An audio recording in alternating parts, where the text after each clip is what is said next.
Welcome back to Behind the Play. My name is Alex Adams, and I am joined by, the better half of the Locked On Senators podcast, Brandon Pillar. Obviously, we had on Ross Levitan last week, and so I just thought, we had to kind of complete, the circle of the Locked On Senators podcast crew. So, Brandon, thanks so much for taking the time. How's it going? How's the adjustment? With training camp coming back, how excited are you for the season to finally get rolling here?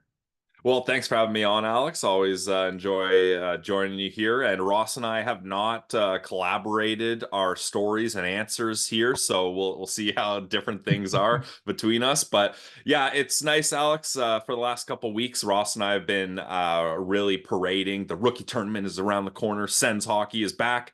We're not going to talk about the rookie tournament. Didn't go as planned. So yes, I'm very excited about training camp and the NHL preseason around the corner. Exactly. Well, the Sens have been so good in preseason the past couple years and then sucked out of the gate. So rookie camp, who cares? It doesn't matter. It doesn't matter. But Unless you go 3-0, then you can then, name your team cup champs. But if you go 0 for 3, who cares? Doesn't matter. It was mostly amateur tryouts anyways.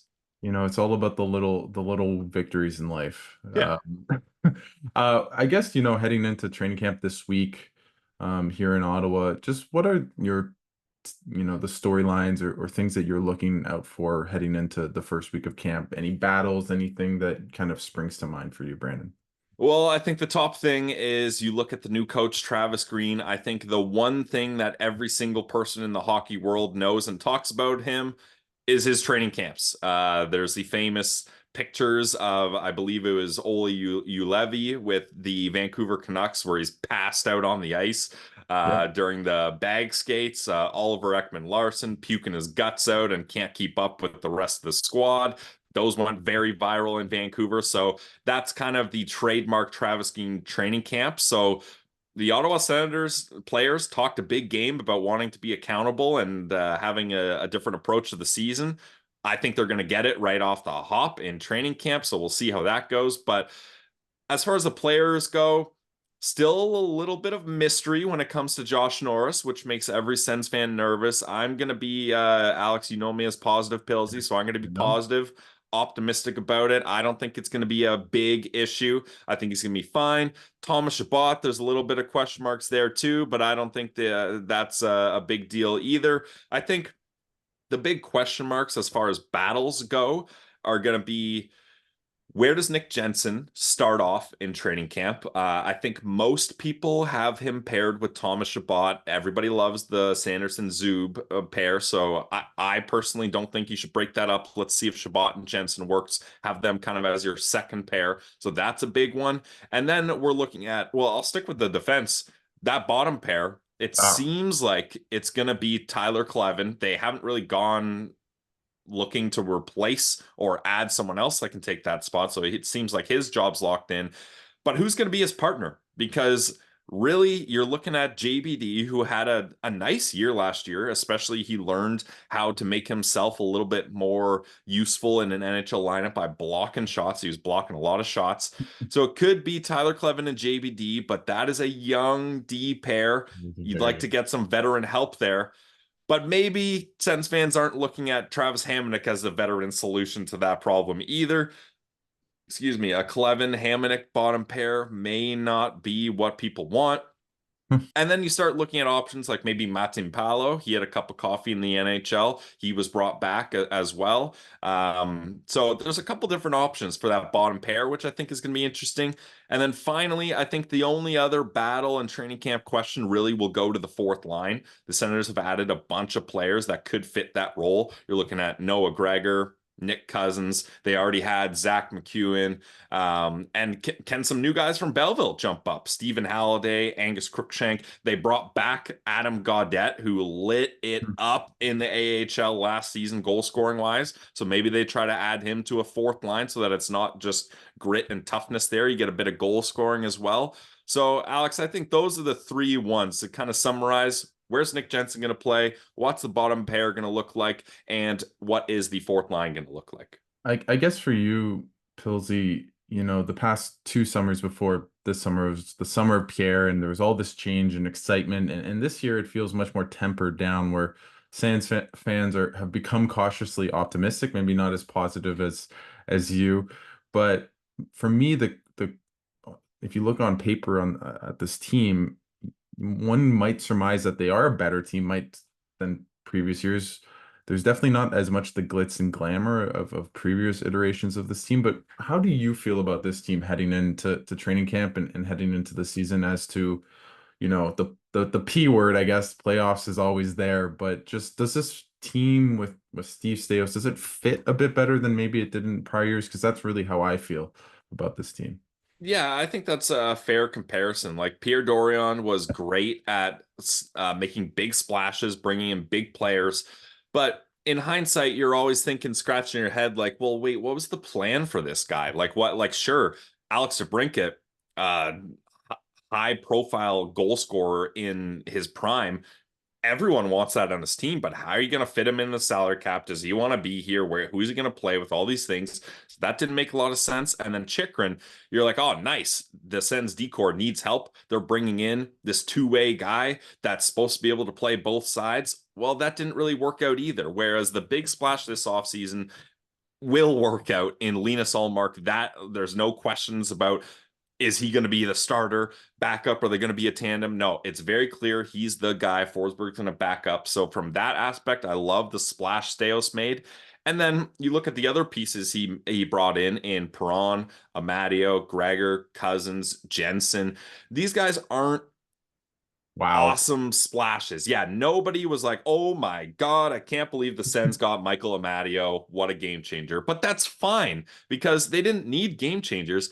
They need guys to fill in the holes and the roles throughout the roster to support those game changers that they already have in their lineup, in the Tim Stutzlas, the Josh Norrises, the Jake Sandersons, the Drake Bathersons, these types of players, right? The Claude Giroux. Those guys are solid. They just need some other players that are going to be able to fill in the rest of the roster, but veteran players that are comfortable in a role they have and know how to fulfill that role. And I believe David Perron's going to do that. Like him or hate him with the Zub altercation last year, he is a guy that can put up points. He battles hard, and he's going to add a little bit of grit. And then Michael Amadio, perfect Swiss Army Wow. knife player, in my I really opinion. He can play left wing, center, right wing. He can play up and down the lineup. That's why Vegas loved him so much when he got there. And that's why some people looked at the contract and they're like 2.6 for 3 years. That's a little bit much for Amadio, but I think they maybe needed to add a year and bump up the value just a little bit to convince him to come to Ottawa. And I think that could end up being the right play because they need a guy that, God forbid, if injuries happen, they can plug and play in different spots around the lineup. So I think this is a better team. Did they bring better players? Not necessarily, but as a team overall, I think they should have more success. What's interesting that I think about a lot when you talk about guys like Perron, Jensen, Amadio, Gregor, Cousins obviously as well, is that it's guys in their 30s or late 20s, Allmark as well, who's I think 30 or almost 30 I soon. think he's 29. Yeah. I think he's 29, yeah. But in being in the locker room with the team last year and when they're going through the struggles, and I remember Chikrin saying, we can't just look to Giroux, right? Like other guys need to step up. We need, a couple more voices. And then you look around the room with me and it's like everyone's my age. Everyone's 25, everyone's 24, everyone's 23. And outside of Giroux, there was really no, and I guess Hamnick, who was barely playing, Yeah. no real guys that kind of were that steadying voice who'd been through the wars, been through the battles. And now with this group, they have a bunch of those guys. And I think that's why it fits better as a team. It's not just because, like if you look at why this team has underperformed, a lot of it feels mental, not necessarily talent wise, right? And now you have that collection of players that have the mentality to go into the playoffs, to be competitive, to be level headed and not go up and down and ride the highs. So I think that's where I really think this team should be better.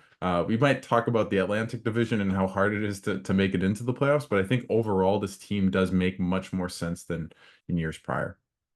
Yeah, and I think it all starts from the goaltending. Like having a competent goaltender is going to change so much. The Sens ended up getting behind on the first or second shot. I believe it was 22 times. And this is a team that did not have the makeup to play from behind right off the puck drop every single game. And we saw the effect that was going to have. So I think a little bit more leadership and stability in the crease will also help out. I guess with that, like it seems like you're very confident about him in Allmark in Oh, terms yeah. of how good he'll be with this team. And like I believe he's a legit goalie. Look at how well he played in Buffalo, and those teams were literally like some of the worst teams ever to play in the salary cap era, and he had great numbers. But I guess my worry is just until it happens in Ottawa, until there's a goalie that plays well in Ottawa for a sustained period of time, how can you trust, even a former Vezina Trophy winner from 2 years ago? Like, how much is it going to be also imperative on just the defense finally playing well in front of them?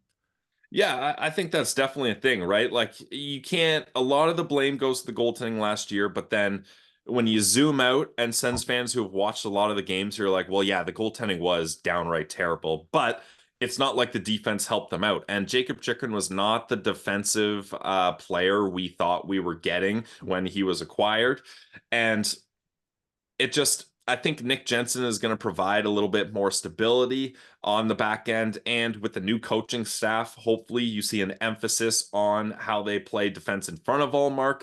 And I think Ullmark's going to be a determined guy here, Alex. Like Yeah, he's a Vezina winner, and his team decided, nah, we're going to go with this young guy that they still don't have signed, Jeremy Swayman, still crazy. without a contract. We're going to ship off a known Vezina winner that still has 1 year left on his deal for not a great return in my opinion for the Boston Bruins, although they do get the 25th overall pick that they turn into Letourneau, I believe it was. Yeah. So I think Allmark's really going to want a chance to be like, all right, I've had to split the net almost my entire career. Even in Buffalo, he wasn't really the main guy, I don't think. So now he's going to have a chance to be the guy, and I think it's going to mean a lot to him, especially this will probably be the biggest contract of his life coming up. So he's got a lot of motivation, a lot to play for.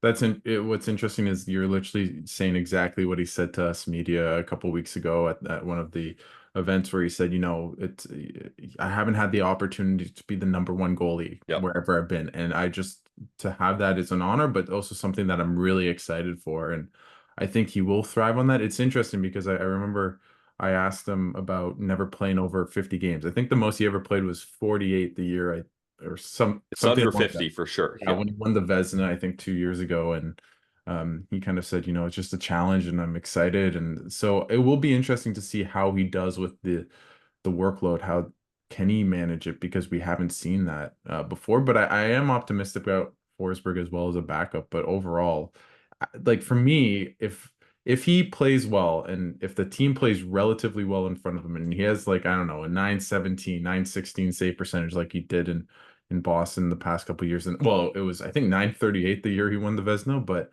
Yeah. um, then this team is going to be a close to a playoff team. If he's more in that 908, 907, like good but not great, then I'm like, I don't know if the Sens can make the playoffs. What do you think about that? Where it's like, it's not that if he's necessarily great or bad, but if he's really good, then this team's going to be really good. If he's mediocre or decent, then this team's going to be like, do you feel it all lines on the goaltending, or am I just being way too simplistic with this? No, it's definitely a big factor because last year, like let's say the Ottawa Senators had just a bit below average goaltending. So let's say out of the 32 teams, they're like 20th overall in goaltending or low 20, something like that.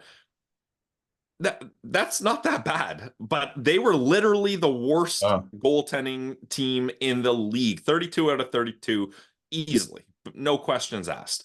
So all Allmark has to do is be consistent. Honestly, Alex, I would even say if you're looking at a 910 save percentage from Allmark, that's probably going to get the job done here. And Forsberg, I think I don't want to say his injuries caused his bad play, but I think another year removed from those injuries, and with the mindset now that okay, I know I'm the backup here. I know he's the guy. I think when Korpisalo was brought in, it was like, we're going to do a bit of a tandem here. And we thought that might work because tandem goaltending has been successful in the regular season for lots of teams recently Yeah. in this NHL. But I think now, knowing that he's not going to have to shoulder so much of that weight, I'm talking about Forsberg, he's going to be able to relax and ease into the type of goalie he was a couple of years ago when the Sens gave him that nice 3-year contract.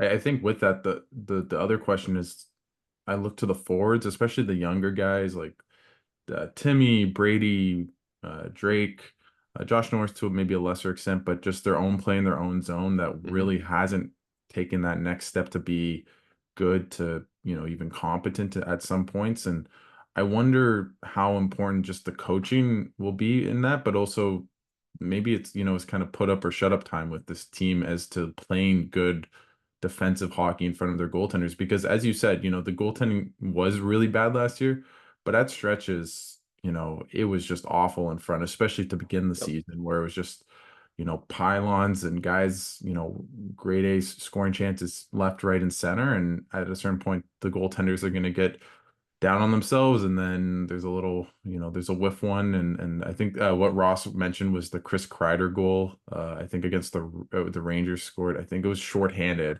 in the game in Ottawa, and he was like surprised he scored. So I always think of that Yeah. goal. But um, I guess my question with that is just how much is it going to be not just the goaltending, even the defense, but the forwards this year taking that step and being much more responsible in their own end. Yeah, and that's the thing too. When your goalies are that bad, it can't all be on them. We talked about the defensive woes, but for the forwards, they need to be better defensively as well, right? But in turn, like I'm flipping it back to the goalies here. I don't mean to do that. It's usually a hashtag goalie friendly show on Locked On Senators podcast. But what happens is when you let a goal in on the first shot, you're down 1-0 2 minutes in.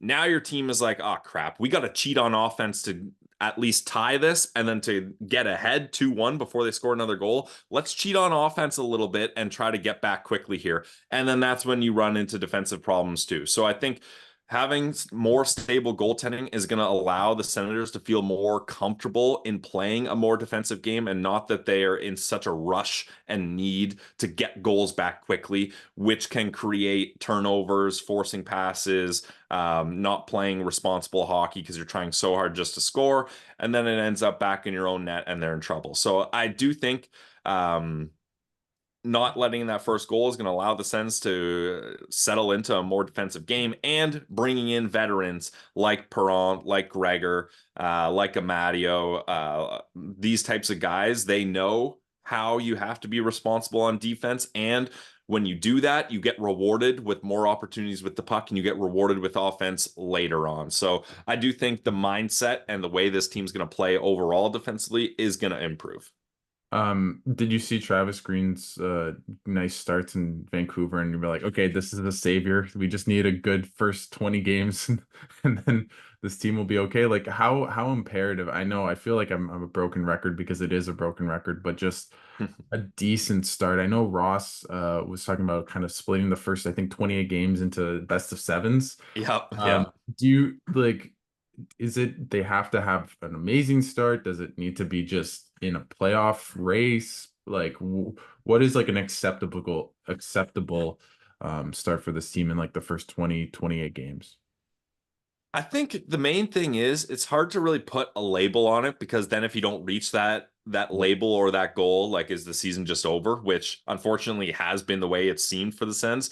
So the way we worded it on our show on Tuesday's episode of Locked On Senators podcast was our biggest question is can Travis Green get this team off to a good enough start that they're in the mix by the end of November? They don't need to be leading the division. They don't need to be on a 6-game winning streak or anything like that. It's just they cannot be on the wrong side of 500. If anything, they got to be above 500 by a decent amount.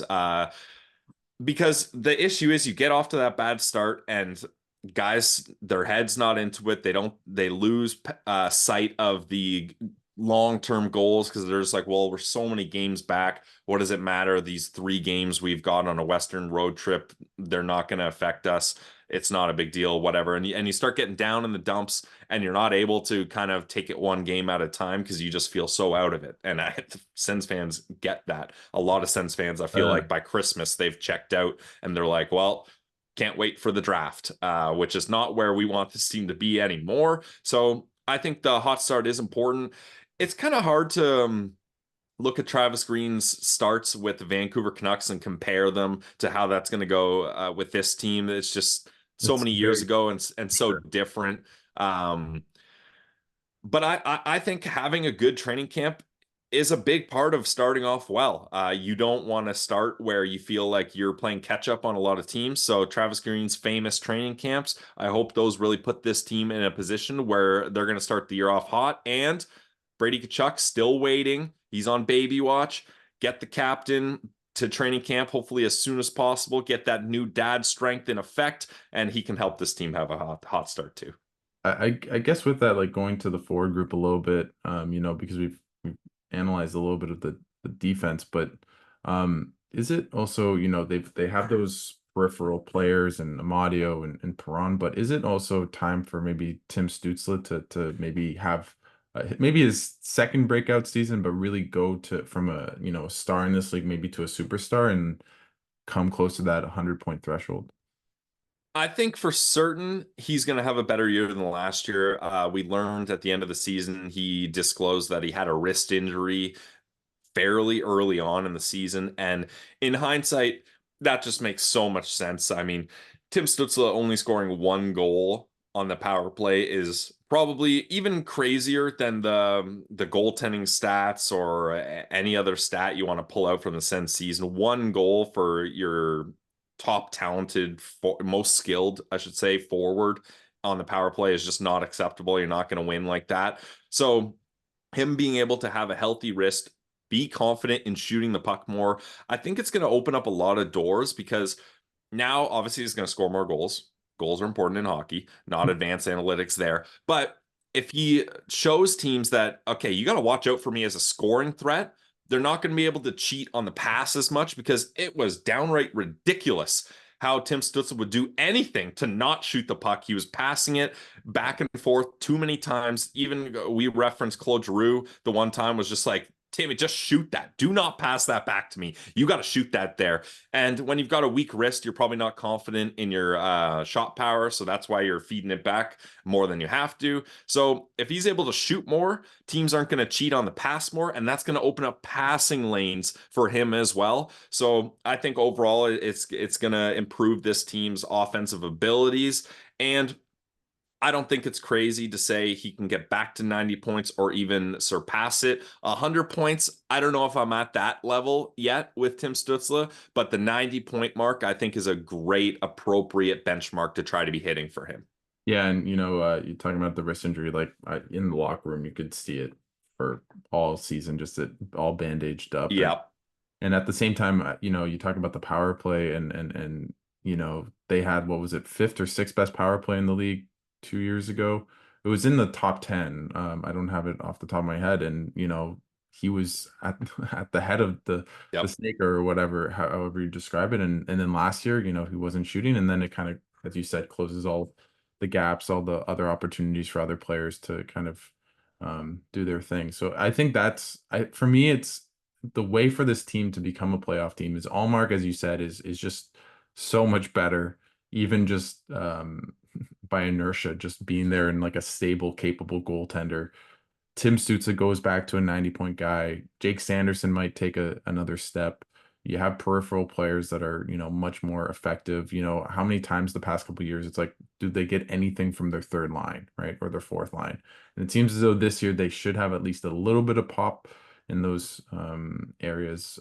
For me, the really big worries, as you talked about, just that the decor and just the lack of depth. Like if let's say Sanderson goes out for even a little bit or Shabbat, right?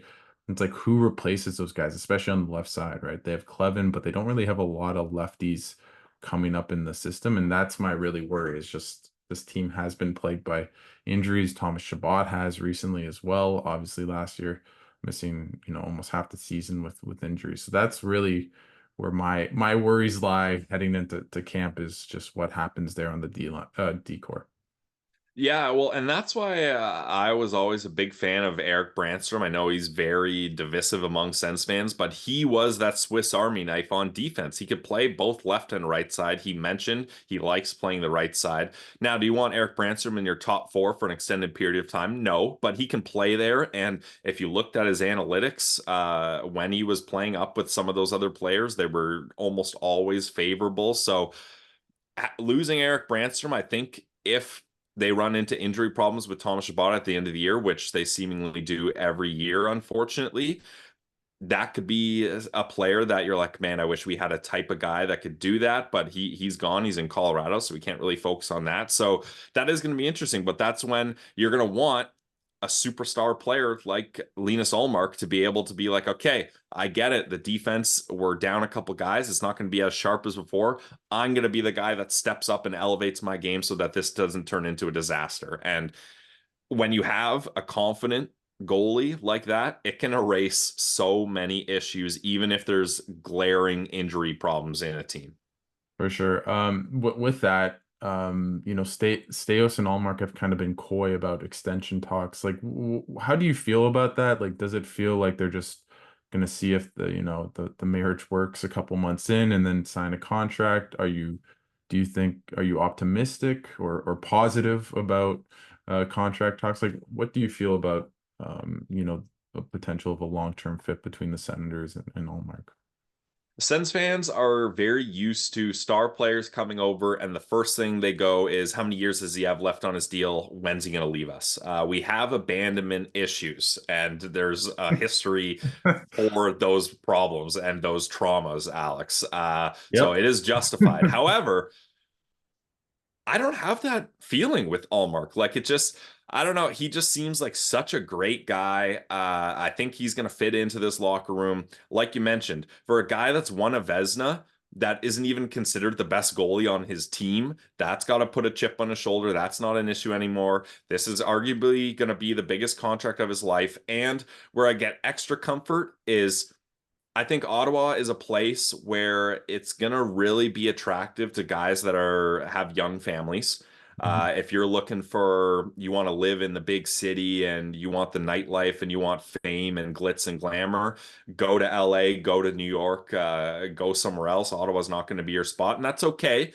But it's a great place to raise a family. And Swedish players historically love Ottawa. I mean, he's talked to Daniel Alfredson. I believe the Carlsons have Yep. also reached out to him and let him know, hey, these are good schools, these are good neighborhoods, buy a house here, these kinds of things. And I think him and his young family are going to see the value of that. And he's going to be given a big contract when he's ready. I believe Allmark holds all the cards. Whenever he's ready, I think Steve Stais is, I don't want to say is going to bend over backwards because that's not the leverage position Stales wants, but Steve Stales is going to be very agreeable to whatever terms he wants in a contract negotiation.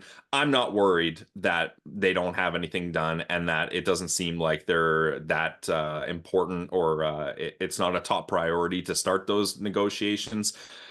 However, I think the kind of start that this team is going to have is going to dictate how Olmark feels about signing up long term with this hockey club. So I would say I'm more positive about it than negative. Like if 0 out of 10 is I'm terrified he's going to leave and I already think he's gone, and 10 out of 10 is I think he's going to sign long term guaranteed, I'm probably around a 6.5, 7 on that scale. So I'm not concerned at the moment. Is that how much is that how much millions of dollars he'll get a year? 6.5, 7? Like, what does that contract look like in your mind? I think he's going to want a long-term deal.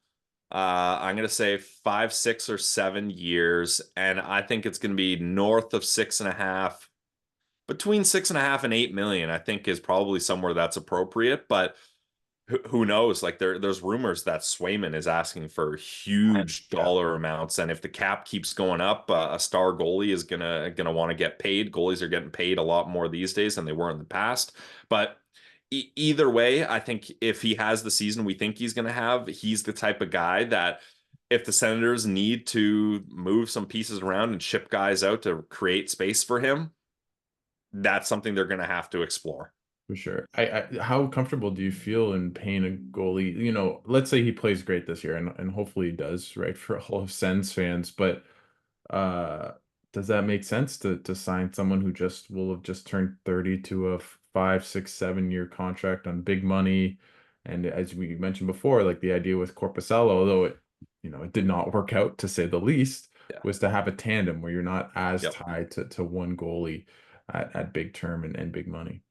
Well, I think the nice thing about this is it really seems like things are heading towards a direction of a Ullmark Sogard tandem in the next season. Sogard is still on a two-way deal this year, but his next year of his contract is a one-way. So you're going to save a lot of money on a backup goalie making less than $1 million. So that's going to give you more room to sign Ullmark.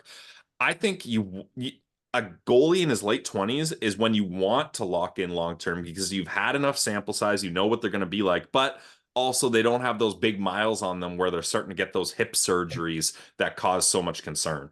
And that's interesting because he hasn't played more than 50 games. He hasn't been a Connor Yep. Hellebuck or, you And he know, hasn't had those injury problems. no, no. Yeah.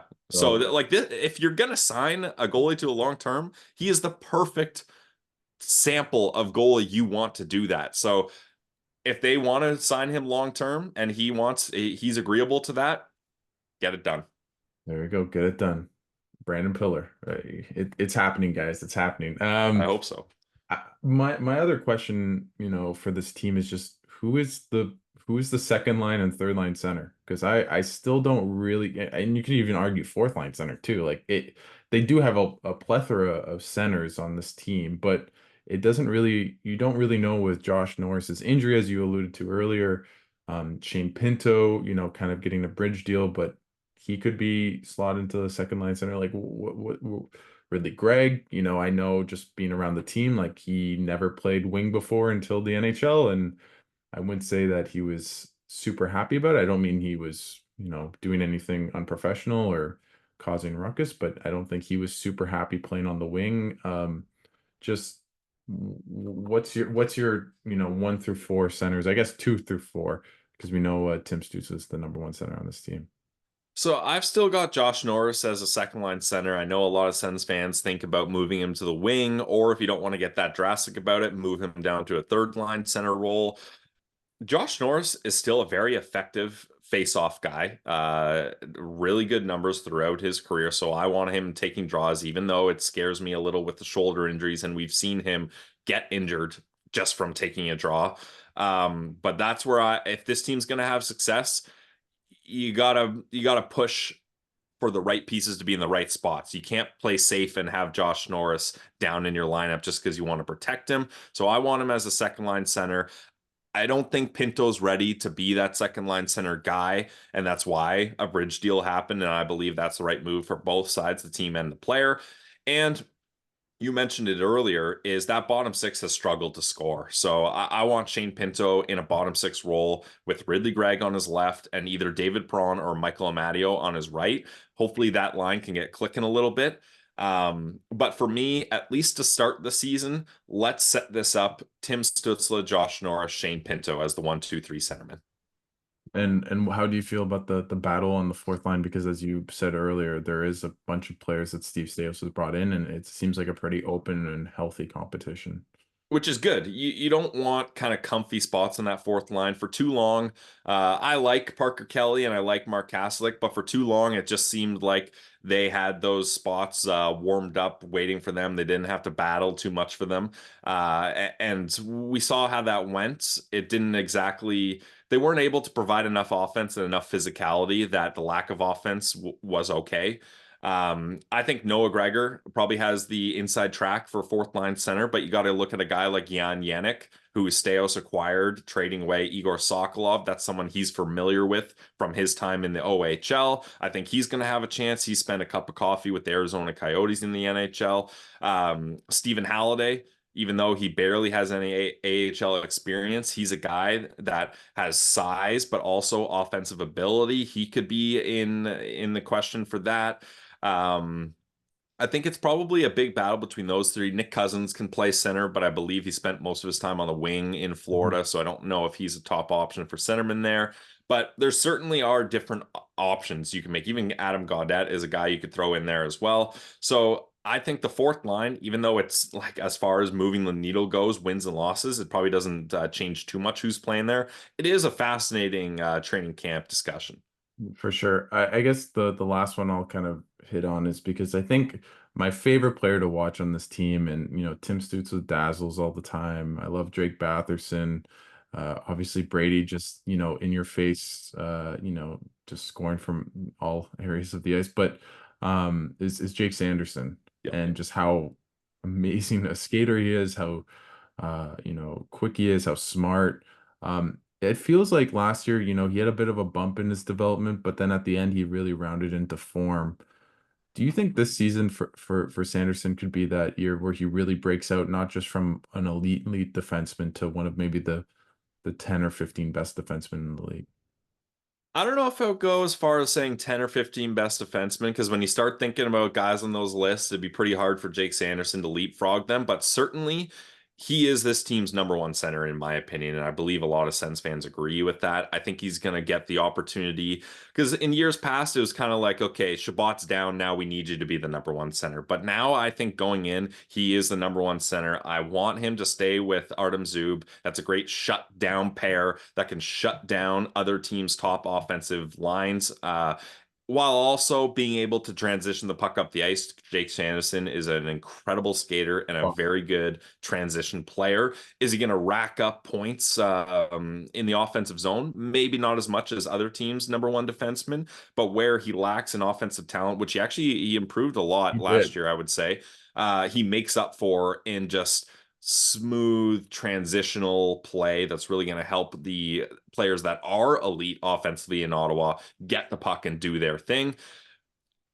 I think he's going to continue to improve on the season he just had. Maybe a little more offense, a little bit more consistency, and with a stable partner, I hope in Artem Zub, there's no reason why he can't continue to kind of elevate his game slowly as he progresses here. There you go. There you go. Brandon Pillar says Jake Sanderson will win the Norris. No, I'm kidding. Brandon, thanks so much for taking the time and doing this. I will ask you one question is because when I had Ross on, he said, having Brady Kachuk on the show, which was obviously amazing, Yep, was kind of a white whale for you guys, and it big was time. great to for you guys to. Is there anyone else on the wish list for the Locked On Senators? He mentioned Heatley, Alfredson. Who's kind of maybe the top of your wish list to bring on your podcast? Yeah, well, yeah, Brady definitely was an absolute privilege to have him on the show. Amazing guy. So we appreciate his time in the centers, allowing us to do that. Alfie for sure. You got to get him on. Heatley would just be so interesting. It feels like he hasn't really been involved in the hockey world, although I believe he was a scout for the Flyers, a European scout for the Flyers, or maybe it was Blues. He was randomly a scout last year, so he's kind of dipping back into hockey. So maybe Oh, we could maybe. get him on the show. Chris Neal would be a guy that would be awesome. Obviously, everybody knows the Chris Neal story. I've got it if you're watching on YouTube. I've got his little number Yeah. retirement that went in the rafters. And I mean, Chris Phillips, most games played by an Ottawa Senator. So that would be amazing to talk to him. He's lived through a lot of huge moments, also has his number retired. Um, yeah, I mean that's pretty much it. I mean, we'd love to talk to Steve Stais and Travis Green. That would be great to kind of get their views on this team in today's eyes. But Brady was the big one that we were hoping to get, and we got it, and everything worked out great. How did you feel like when you see him like pop on the StreamYard and it's like, oh my God, like he's right there and just kind of shooting the shit with him and talking and having, and it was a great podcast and you guys got him to open up. But like, what was that like for you? Oh, it was awesome. Yeah, we prepped. Normally, Ross and I don't do a whole lot of prep. We're through 1,000. Let's see if I can get this right. 1,100, and I believe it's 23 episodes. So Okay. we've kind of gotten the groove of things. It took us some time, but we figured it out. But for big guests like that, we like to have our interview prep so we kind of know the way we want it to flow. But you can't be married to that either. If you get No. stuck on just your, oh, you know this, Alex, if you get stuck on your line of questioning, you get lost in the interview and maybe you miss a key thing that he said that you should have followed up on, but you're so focused on your next question. So you got to leave room for that as well. But yeah, like the Brady Kachuk's the real deal. He's such a good dude. It didn't seem like he kind of had his media training guards up. He wasn't giving us cliches. He was laughing and joking about a couple things, telling us about guys on the team, giving us personal stories, things like that. So can't say enough good things about Brady Kachuk. He's the captain in the face of this franchise for a reason. Just an unbelievable hockey player and an amazing person as well. Did Big Walt secure the interview for you guys? I forget exactly how. Well, actually, no. The story starts with me going to Fort Lauderdale during the All-Star break last year, and Brady Kachuk, I think, was hanging out with Matthew during the Yeah. All-Star break after the game in Toronto. Obviously, we went down to Florida for a bit. Nothing wrong with that. And I bumped into him at the Fort Lauderdale airport. Went up, said hello, and I didn't know how to introduce myself because I didn't want to be like he knows who I am because I mean he's Brady Kachuk, he might not know who I am. That's totally fine and acceptable. Yeah. But I said hello, I'm a big fan and I do a podcast, and right away he's like, oh, you're with the Locked On guys, right? And I was like, yeah. So he knew me right away. I said, we got to get you on the show. He said, let me know, let's figure it out. And we circled back a little while later, and then at the draft, the morning of the draft, Ross and I wake up in Vegas to a message from him being like, hey, sorry I didn't get back to you. Let's make this work. So we got Brady telling us he wants to be on the show, and we were heading to the Sphere in the Venetian. It was a great day. So that was awesome. And yeah, again, I can't thank him enough for the opportunity. Awesome. Well, you guys definitely, deserve it, and all the success to your show. And it's been so awesome to see you rise. I was joking with Ross. It's like every like month they just say, "Oh, you guys are up another 1,000 on YouTube," or whatever. So it's great to see you guys are just killing it, and you guys do such a great show. And Thank you. I the thing is, and I feel like I've said this the past 3 years for you guys. Just we need you to get a playoff game. Oh, Like it's just like your show is yeah. doing so well. You guys are doing great, and it's just gone in December. And so I feel like for Yeah. obviously, but you guys represent all of Sens fans. They just deserve a playoff team. It's been, 7 years of just drudgery and misery, and it's time. It's time, Brandon.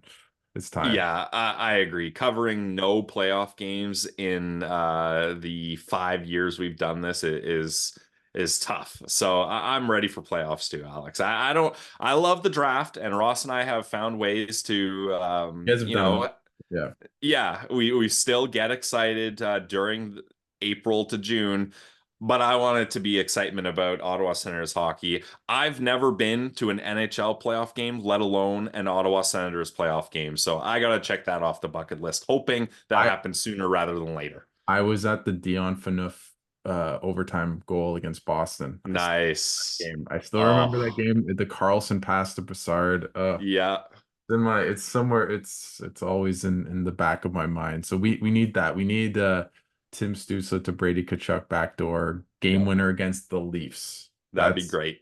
I just I need if the Sens make the playoffs, I need them to play the Leafs. Ooh, It'll be imagine game 7 in Toronto, Brady Kachuk winning the game, and not maybe not overtime because that's too poetic, but I just I feel it. I feel it. I sense it. So that'd be great. it'd be great. Awesome. Well, Brandon, thanks so much for taking the time and doing this. Is there anything, we've talked about your show just now that you want to plug for the listeners that people should stay tuned for at Locked On Senators? Yeah, well, thanks for having me, Alex. Always a blast coming on here and chopping it up with you. Follow us on Twitter at Sens Central, lockedon.senators on Instagram. And I say this to everyone, but find a way to take the day off work from the home opener. If you're coming from out of town, book a couple days off. There's no feeling like the Sens home opener.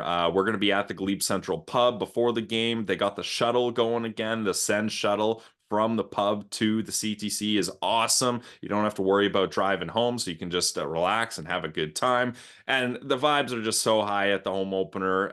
Sens fans feel so good. It's always great meeting everyone there. And this year, up against the Florida Panthers, probably the number one opponent I would not want to face in the home opener, Stanley Cup champions, and they just seem to have the Sens numbers. So we need Sens fans out there in full force, and it's going to be an interesting home opener. But my main thing to plug, Alex, is if you haven't been to the home opener, do whatever it takes to get there. It's an awesome time, and we will see you there.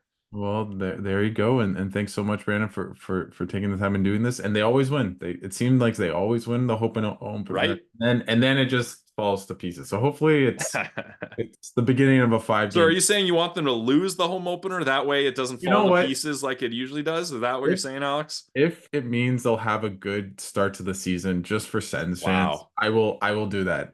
That's But a it has to be sacrifice right overtime, there. overtime, overtime. Okay. You Yeah, give we'll them get the a point. little, Yeah. get the point. It's not a real. It's a Bettman loss. There you go. Yeah, yeah. Love it. There you go. Well, thanks so much, Brandon, for taking the time and doing this, and we'll do this in a couple months. Hopefully, when the Sens are on a playoff ride or something like that. So Yeah. everyone, check out your podcast, and we'll be doing this again. Thanks.